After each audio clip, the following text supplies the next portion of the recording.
Before we get started, please go over to Amazon.com and grab a copy of my book, Education and Justice. If you have an African-American son in public school, you need this book because I teach you the many ways that public schools mistreat African-American boys and what you can do to help your son. So go over there and get your copy immediately.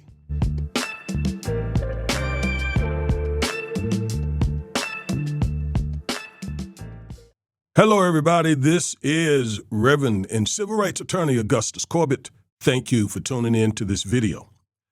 All right, so I came across some more African-American people who voted for Donald Trump. And, wow, the reasons they gave for voting for Trump are almost unbelievable unless you understand how Trump got a lot of African-American people to vote for him. Okay?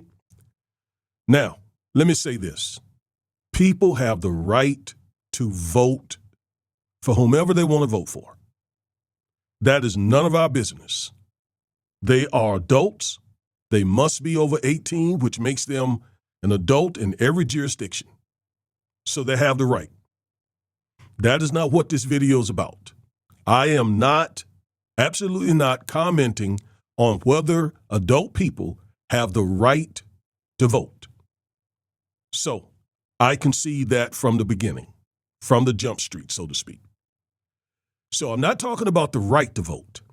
I'm talking about why you voted for whatever candidate you voted for. Your reasons. And that's what this video talks about. So what we're going to do is we're going to listen to an interview that Van Jones did for CNN, where he talked to 3 African-American voters from North and South Carolina, my neck of the woods. Okay? May even know some of these people, although I doubt it. But the reasons they gave for voting for Trump are what are disturbing. And I mean disturbing.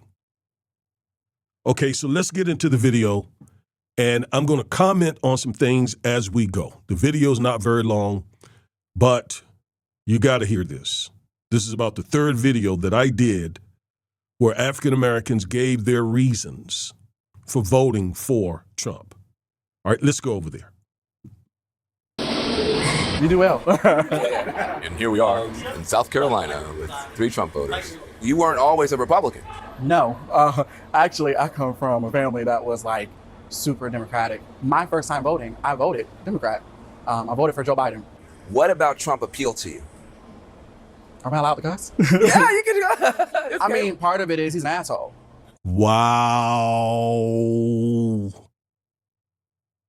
This man sit here and said that he voted for Trump partly because Trump is a blank hole. That's his reason. That's his rationale for voting for Trump. Not policies. Because he is a blank hole, in this man's opinion. Not a single policy, whether pro-black or anti-black. He didn't vote for him because of policy. Let's listen a little more. You voted for Obama, and then you voted for Hillary Clinton. The man said that he liked the fact that Trump was a straight shooter, or is a straight shooter, says what's on his mind. Not what he said, but that he said it boldly, loudly. Wow. So had Trump said, for example, you all are a bunch of N-words, would he have said, okay, I just like the fact that he's being authentic? Because we can go down the list of anti-black racist things that Trump has said over the years. And that impressed him. The fact that Trump said those things on the air impressed him enough that he voted for Trump. Despite all the anti-black policies that Trump implemented in his first term and promised to do in Project 2025. Did he even read Project 2025? Did he listen to people who read Project 2025 to learn about all the things that Trump would do and is doing currently that are anti-black? This is a classic low information voter. With all due respect to this gentleman, he looks like he is an intelligent gentleman, that he's a good person, that he's a good man, and all of that. This has nothing to do with character at all, nor his right to vote for whomever he want to vote for. I'm critiquing his reasoning for voting for Trump. And he simply said he likes Trump's authenticity. Nothing about policies, nothing about politics, nothing about Project 2025. This is the same rationale I used to analyze whether Saquon Barkley should have hung out with Trump. It's the same thing. So many of our young people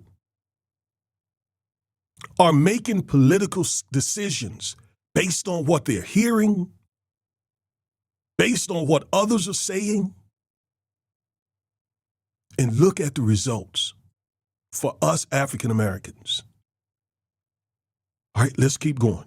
Then you voted for Hillary Clinton in 2016, but 2020 you voted for Donald Trump. What made the change? I began listening to someone, her name is Candace Owens, and I read her book, and it just opened my eyes to maybe he's not this person that I have been led to believe that he was. So you voted. All right.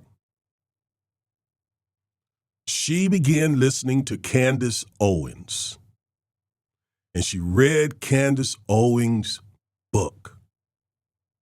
And that caused her to vote for Trump, an extremely anti-black president.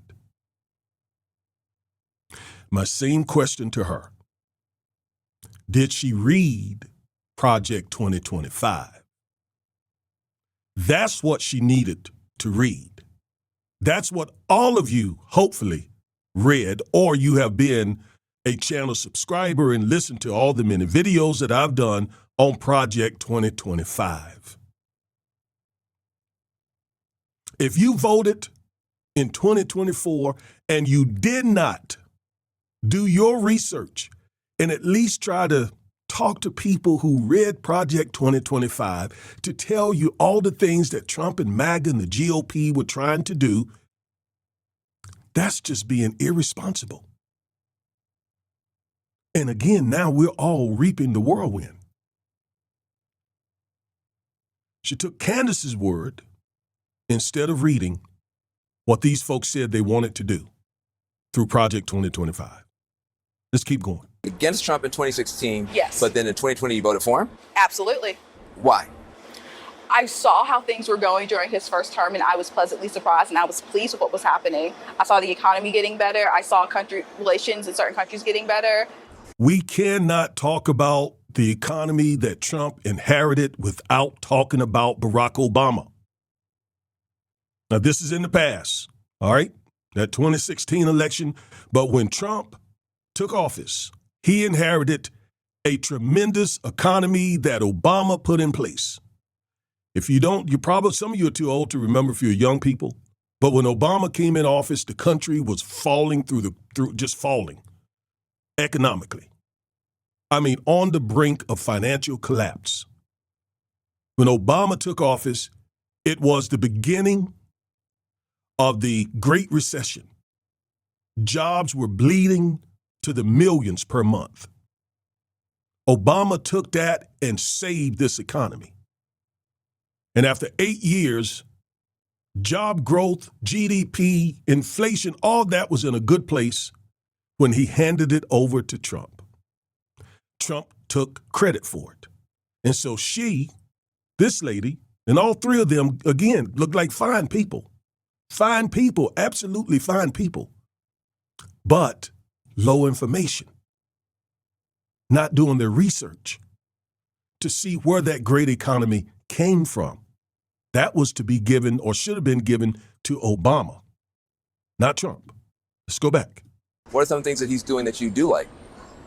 For me, I like the border. I just don't like the idea of someone coming here illegally and getting benefits that can serve my community. So that's the reason why I support him on that border policy. Now, that is the first policy that we heard thus far. And I must admit, that's a good one. Joe Biden and Kamala Harris missed the boat on the border.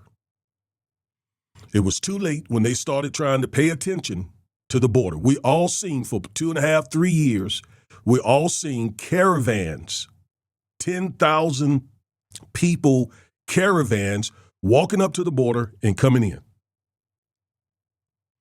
We saw that, and it is what it is. And I agree with him on that countries need to have control of their borders. And by the way, that was unlike the way Biden and Harris handled the border, was unlike the way Obama handled it. Obama tried to keep a strong border, and he did a lot of deportations. So they dropped the ball on that one, and that is what Trump has used to get a lot of African-American supporters. Now, I know a lot of folks who came to this country from south of the border. My best friend in law school was a Hispanic dude who came here as a migrant worker, couldn't speak English, and worked in the fields. I don't know if he came here illegally or not. I don't know about that. But he and I were in law school together, and he's a very successful Hispanic attorney today. So we're not going to demonize folks who come here even illegally. Some of them are bad people. All right, some of them are gang members. Some of them, absolutely, we need to keep out. That's why we need to keep the border strong. But we're not just going to bash everyone who came here. Many of them came here for a better life. Okay? So we're not going to do that. But they dropped the ball. Biden and Harris dropped the ball on the border. I'll give this brother that. When you think about the border, you think about people coming here who are getting more help than people who live here and who were born here. Yeah. And I got that perspective not from news channels. I got it from social media. TikTok is like a holy grail. We even see it with that right there is so important. He said he didn't get it from news channels. He got it from social media, specifically TikTok. Now, what a lot of you don't know is, and I'm about to do a video on this, the Russians put out a lot of disinformation about immigrants to turn the African-American community away from the immigrants, illegal or otherwise. The Russians wanted the Biden administration to spend more money on the border and not supporting Ukraine. So they put out a lot of disinformation and stuff just like what this guy said, which is the immigrants, as Trump said, are taking your jobs. They're taking benefits from you that others should have gotten, that you should have gotten, African-American people. And there are a whole lot of folks, a whole lot of economists who say that's not true. A whole lot of economists say that folks who come here, immigrants who come here, even those who come here illegally, most of them put more in the system than they get from the system. So some of that's disinformation. Okay? All right, let's go back. That we learn about the United States government outside of the United States. People are showing Americans, hey, look at what's going on. Do y'all know that your government is doing this? Have you seen this? Have you looked at it from this perspective? You know, people, when they think about a Trump voter, they usually think about like a white dude with like a red hat on and a pickup truck. And y'all are not that at all. So Donald Trump's team went in, they took down Harriet Tubman's picture for a quick minute. They're trying to like knock out the black museums. What does that have to do with the price of eggs, and how does that impact you? In some ways, it's a slap in the face. In other ways, I don't care. Did you hear that? Did you hear that? He doesn't care that Trump is wiping away African American history. He doesn't care. Now, I can pounce on that. I can condemn him for that. But I'm not.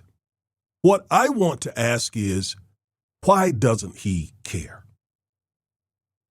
Why doesn't this young brother care that Trump is erasing African American history and is attacking civil rights? Why doesn't he care? These young African American people, many of them suffer from disinformation. As he said, he gets a lot of stuff from TikTok and YouTube and Instagram.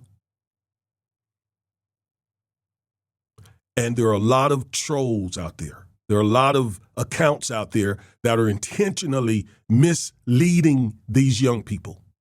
The pro-black imposters, for example.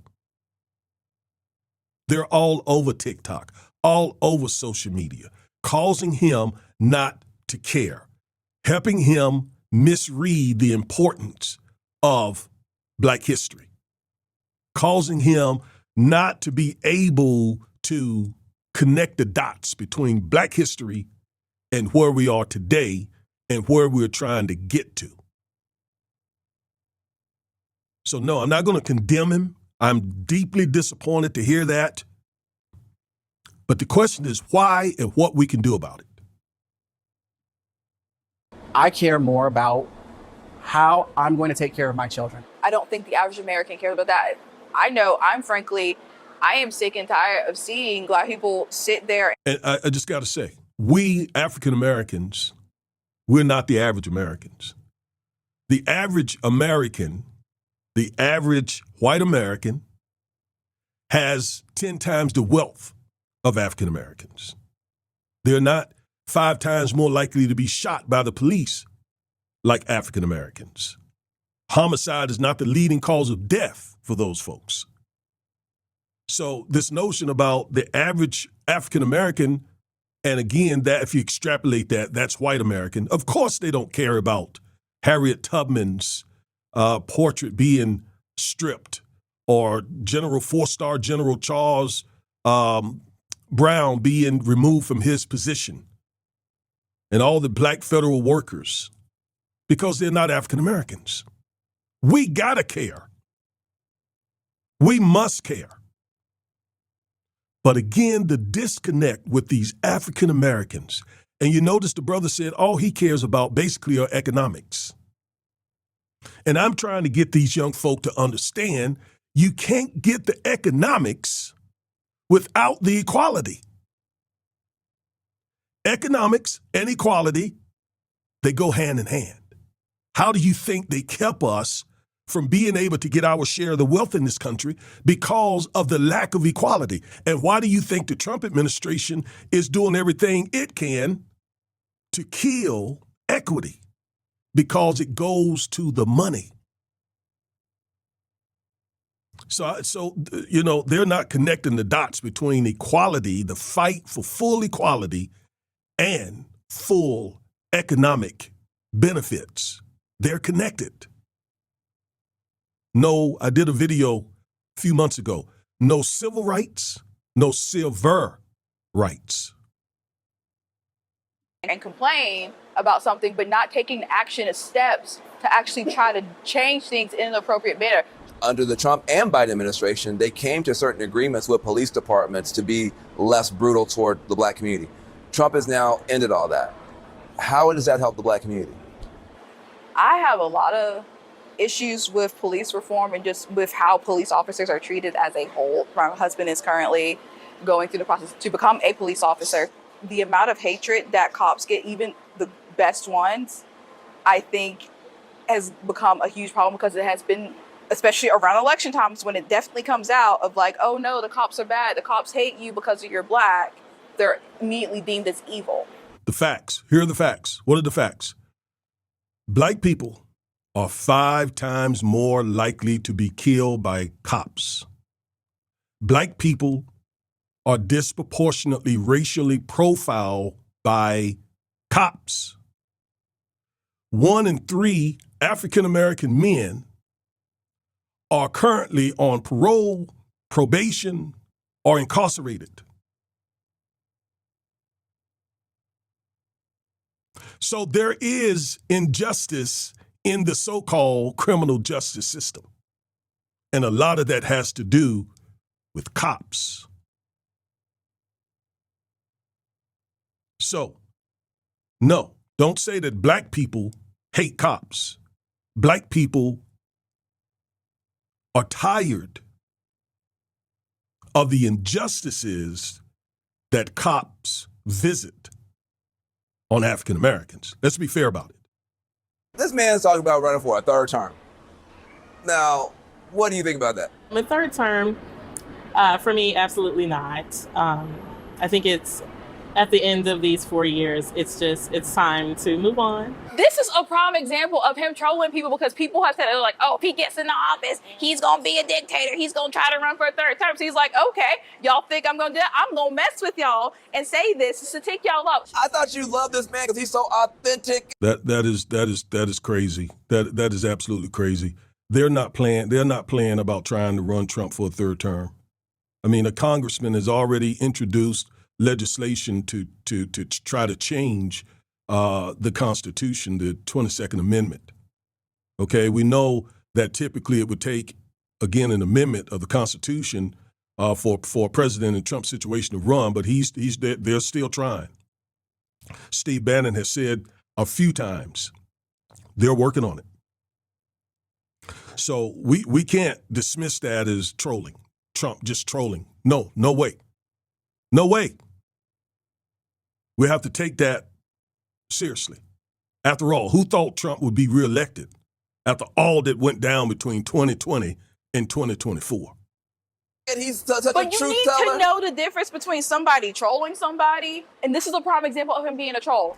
If you had to do it all over again, would you vote for Donald Trump again, yes or no?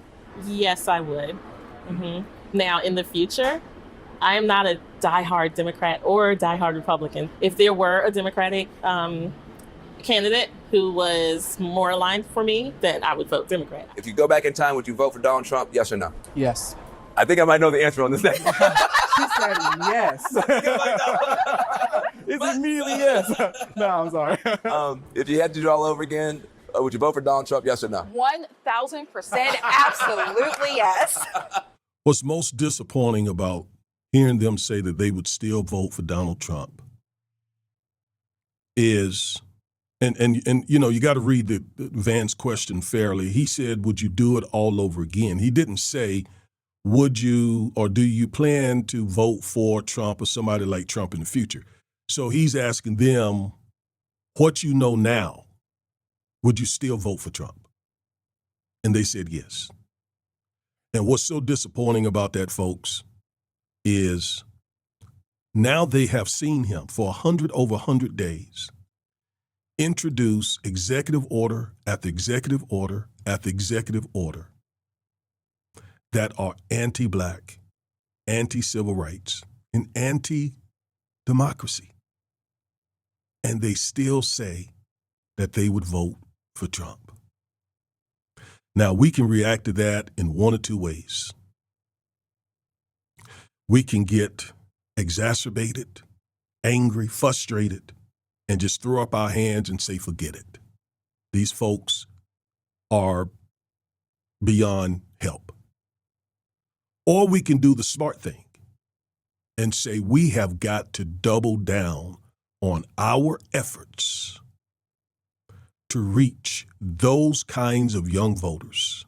I've shared with you many times that approximately 2.2 million Black voters voted for Trump. And I've also shared with you that millions upon millions of Black voters didn't vote.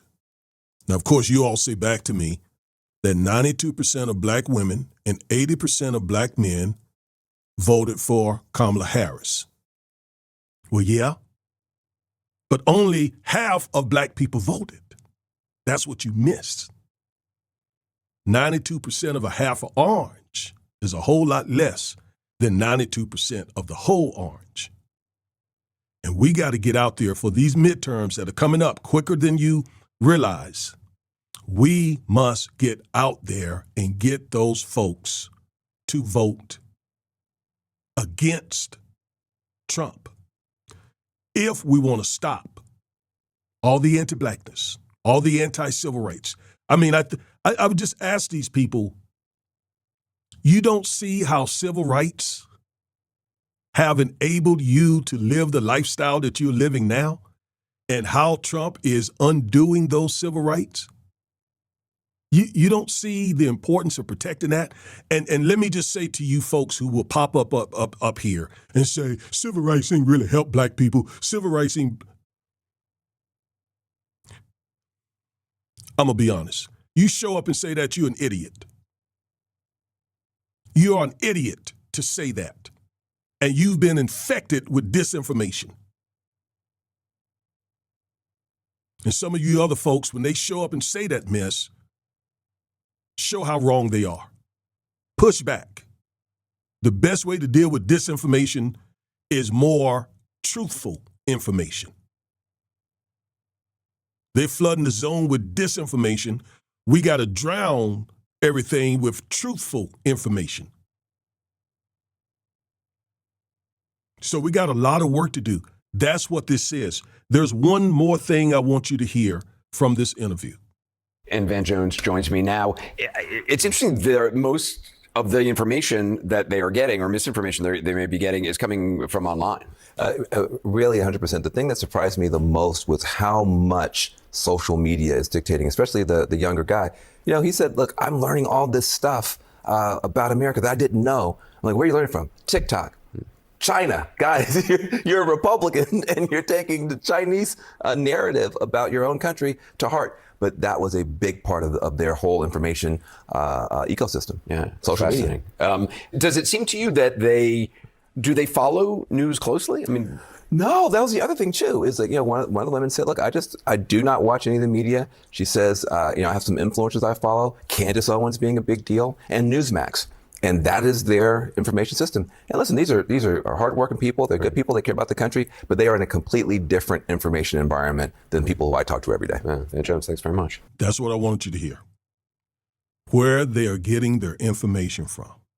Their, shall I say, misinformation.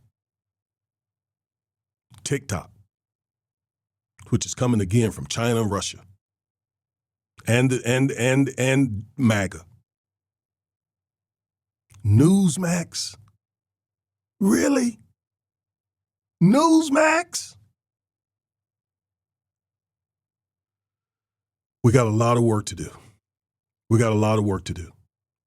And African-American content creators like our channel here, wow. Some of them are just selling out the black community.